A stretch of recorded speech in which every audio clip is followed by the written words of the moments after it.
Olá, saudações, tudo bem? Como vai? Meu nome é Giovanni Braga, compartilhe os nossos vídeos. Enfim, a psicanálise é algo abstrato para muitas pessoas e é tentar descobrir o inconsciente, a avaliação do inconsciente. Obviamente que o inconsciente é algo extremamente abstrato, principalmente tentar descobrir os recalques dos sujeitos. É muito complexo, sim. É claro que na nossa vida existem sensações, questões que não podem ser vistas, materializadas pelo ser humano. Eu vou dar um exemplo para vocês. Semana retrasada eu fiquei internado. Sábado, domingo, segunda, terça, quarta, quinta. Era um aperto no coração. Eu tive um aborrecimento no local onde eu estudo e isso veio se arrastando, Isso já vem se arrastando há muito tempo. Eu já até tinha comentado sobre essa problemática, só que ninguém teve nenhum problema. E eu tive uma crise de ansiedade, uma crise que me levou a pensar que eu estava tendo um infarto. Fiz até cateterismo e nada apareceu no meu coração, pelo menos é o que eles dizem. Como que você vai perceber a ansiedade do sujeito? Não é como. Como é que você vai perceber a depressão, a tristeza do sujeito? Como? Através da estrutura física? Ou através... É claro que em muitas ocasiões a ansiedade fomenta alguns aspectos que são vistos pelo ser humano. É o olhar, é o gesto, é o comportamento acelerado.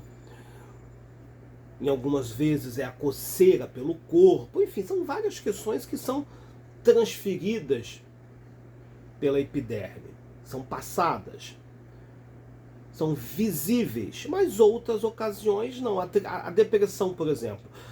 Você fica deprimido, em algumas ocasiões a pessoa não toma banho, fica deprimida, então você percebe, materializa-se esse sofrimento.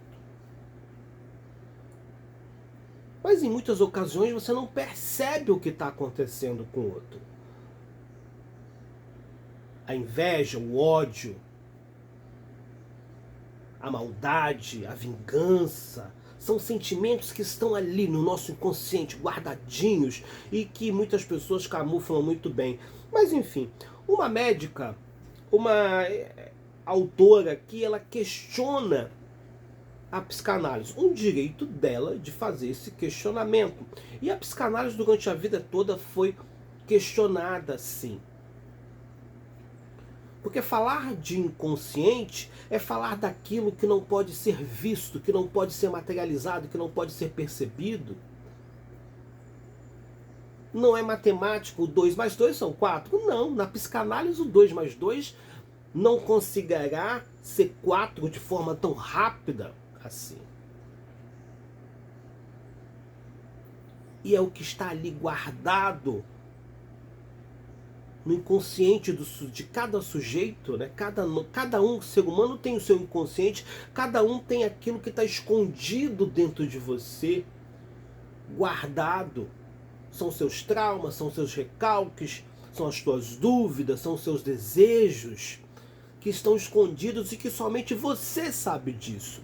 Mas enfim, eu quero compartilhar com vocês essa matéria que está aqui. Olha, Débora Pimentel é médica, pesquisadora de saúde mental e psicanalista. Escreve às segundas-feiras. Política e negócio, tá aqui, olha. Aqui tá a matéria dela, olha aqui. E aqui tá o velho Freud, que usava cocaína naquela época. Não estou fazendo apologia à cocaína, eu sei que ele usava cocaína. E também oferecia cocaína para suas pacientes como recurso terapêutico. Olha só, que loucura. Então vamos ali. A quem interessa desqualificar a psicanálise? Aí ela diz, ela utiliza logo a frase de Freud: quando não somos capazes de entender alguma coisa, procuramos desvalorizá-la com críticas, o meio ideal de facilitar a nossa tarefa. Isso em tudo, né? Se eu não conheço você, se eu não sei o que acontece com você, se eu não consigo descobrir você, eu vou te desqualificar. Então vamos lá, foi lançado um livro de uma microbiologista que ficou famosa na pandemia da Covid-19 para esclarecer o importante papel das vacinas em um período muito conturbado e, por conseguinte, prestando um grande e relevante serviço à população brasileira. Quando ela surgia na tela, eu vibrava, maravilhosa, ela efetivamente defendia a ciência. Será que era defesa da ciência ou era uma defesa política? Será que essa vacina foi a salvação mesmo ou foi tudo uma armação? O problema não é a defesa da ciência, de forma alguma. O problema é o interesse político e econômico sobre as vacinas.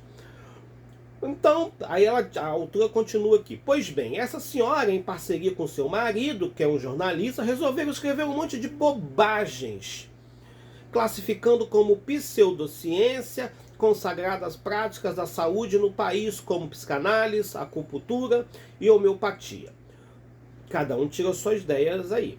O livro recebeu notas de repúdio de associações ligadas à acupuntura e homeopatia, inclusive do próprio Conselho Federal de Medicina, diante da declaração desses autores de que tais práticas não passam de engodos e placebos.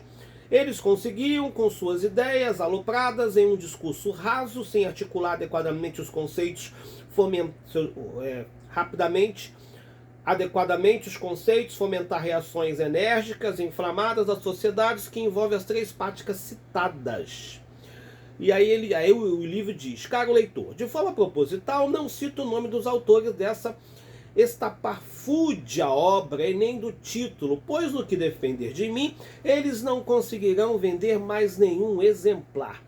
Essa senhora alega que no campo psicanalítico sequer existem estudos clínicos randomizados em revistas científicas. As instituições psicanalíticas manifestaram-se em massas, defendendo os benefícios da prática e apontando publicações científicas renomadas internacionalmente e muito sérias que trazem material suficiente para demonstrar a eficácia e o poder terapêutico na clínica. Um dos muitos textos em defesa da psicanálise, escrito pelo psicólogo Cláudio Castelo Filho, destaca que é muito... Quantos minutos de vídeo? 7. Destaca que é muita pretensão achar que a natureza se limita àquilo que se pode tocar. Eu também acho. E ressalta que a ansiedade, desejo, amor, inveja, ódio não possuem uma métrica e ainda assim existem. Mas é possível mensurar sim os efeitos físicos e os comportamentos advindo dessas emoções ou sentimentos. A referida doutora disse que se surpreendeu com as reações e algo que ocupou menos da metade de um capítulo do seu livro, e se arvora a dizer que ela e o marido são comunicadores da ciência e se auto-intitula ainda do alto de sua arrogância, que está apta e qualificada profissionalmente para falar sobre ciência para um público leigo. Aí a autora diz: fico estarrecida de perceber alguém se outorgando o direito de proferir inescrupulosamente ataques a um determinado campo do conhecimento diferente do seu e sem dele nada saber. Ela se defende diante das críticas com um argumento curioso, dizendo que as críticas partiram de pessoas que sequer leram um livro dela, podendo usar esse mesmo discurso.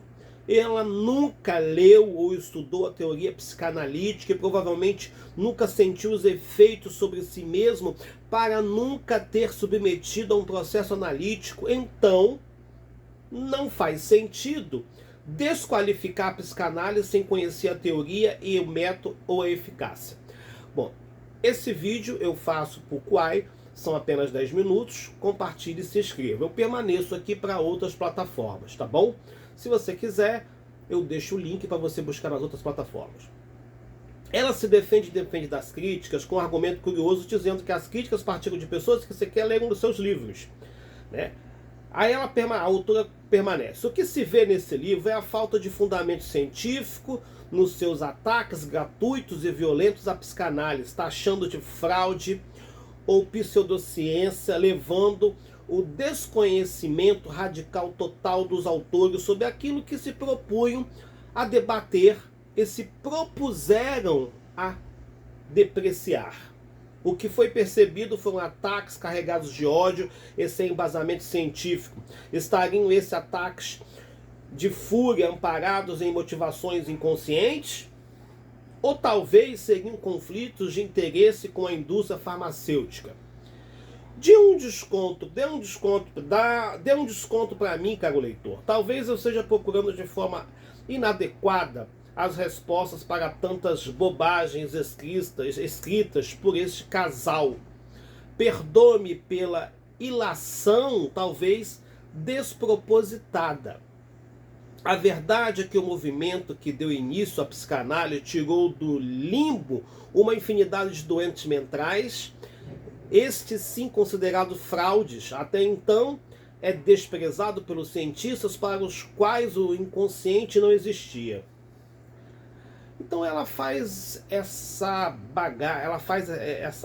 essa contextualização com essa autora que questiona o papel da psicanálise dentro da sociedade.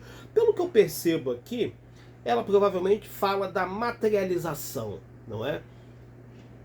Ela fala da materialização.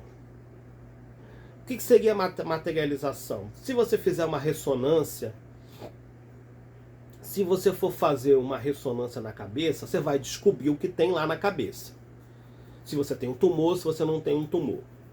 Se você faz uma tomografia, você vai descobrir o que você tem na cabeça. É a materialização da imagem. Se você tem um problema no estômago, você fez a endoscopia, você vai detectar o que está ali. É a imagem que vai mostrar. É a materialização dos dados ali. Na minha ocasião, quando eu estava doente, o que aconteceu?